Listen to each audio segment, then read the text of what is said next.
All right, when you discuss copy machines, first thing that comes to mind is, oh, the drum needs to be changed. Well, sometimes. So let's talk about what a drum does and how it plays into the xerographic process. Now, with copy machines, you have a few options to make a copy. One uses ink, where it just basically dribbles ink onto the paper in the area that you want it to go. But with the xerographic process, which is what most copy machines use when they're using toner based, you have a drum, a developer, and the means to fuse toner into paper. So let's start with a few bits that happen inside of most copiers. First and foremost, you have a drum, usually with an aluminum core, and then a photoconductive exterior. That can be the hard black carbon of the Kyocera's, amorphous silicone of some of the high-grade Canons, and then of course the OPC drums, which are the green drums that Sharp use and Ricoh uses.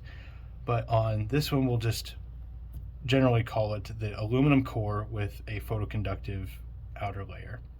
So you have on this, there's a few things that happen. You have a blanking light that will neutralize all of the drum. After the blanking light, you have a charge roller or a corona grid, which puts an even charge on the outside of the drum. So let's just say it makes the drum negative all the way around. And then you have the laser that it's actually a little spinning deal here. It's supposed to be an octagon or a hexagon.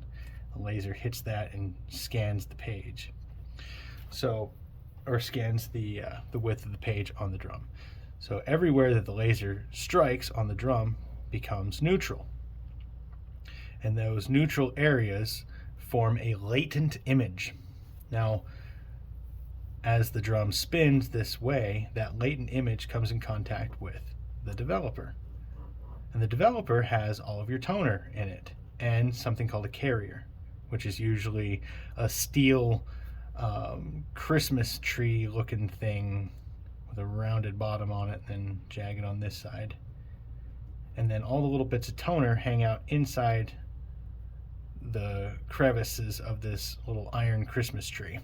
And this is microscopic, by the way. There's a billion of these things inside of the developer in the toner. And what happens is there's a magnet inside of the developing roller, and as the developer sleeve rolls around that magnet, it grabs the carrier that scoops up little bits of toner and flings it over to the drum.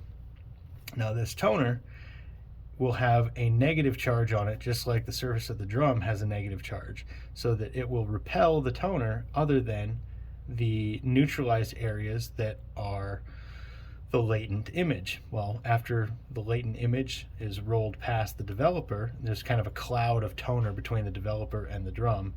It's carrying the image this way. Well, that image comes around to where the paper is introduced to the drum, and then on the other side of the paper is a transfer roller that has a bias, a positive bias, and it attracts all of the toner off of the drum onto the paper. And then I've actually got this rotating the wrong way, but we'll just keep going in this direction here. So after you have your latent image coated with toner, now you have an actual image on the drum that is of toner, and if you touch the drum here, that powder will come off on your fingers. So it comes around, hits the paper, and then is drawn off of the drum onto the paper because of the transfer bias, the positive charge, and goes on its merry way into the rest of the machine. Well, after this process, there is a fuser. The fuser or fusion unit is basically a couple of soft, warm rollers that operate anywhere between 320 to 400 and I think it was 419, somewhere around there, the upper end, degrees Fahrenheit. And what that does is it melts the toner into the paper. So you get a nice sheet of paper coming out. Now after this, you need to, there's a little blade on this to make sure that the paper hits and doesn't wrap around your fuser. Sometimes that goes bad and causes a jam.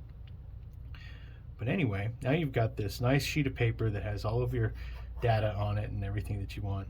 It can go on to finishing or whatever. Now, the drum doesn't always get rid of all of the toner. So all of the toner that was put on here, some of it sticks to the drum a little bit. So you have to have a mechanical means of removing that excess toner. And that's where you have a cleaning blade. That cleaning blade scrapes off any residual toner, goes into the waste toner auger, and gets piped away from the drum and into your waste toner collection unit. Now you have a clean drum that has random charges all over it here, where that blanking lat hits it and makes sure that all of the charges are dissipated before it comes back up to the charging grid or roller, and then starts the process over. Now, this thing is doing this however fast your machine is. Like if you've got a Kyocera 7054, it's doing this process 70 times a minute on 8.5 by 11 inch paper. So pretty impressive what they do. I kind of nerd out with this stuff. I really like this process. It's so neat that you're taking a polymer and wax combination with a little bit of iron in it and turning it into hard copy. Something that existed only in the digital world is sent over to the printer and is brought into our world as an analog physical sheet of paper. Anyway, thanks for joining me. Hopefully this explains what's going on in your machine, all the information that you thought that you didn't need to know, but now you know. If you've got any questions, hit me up in the comments. I'll be sure to answer them. Thank you so much.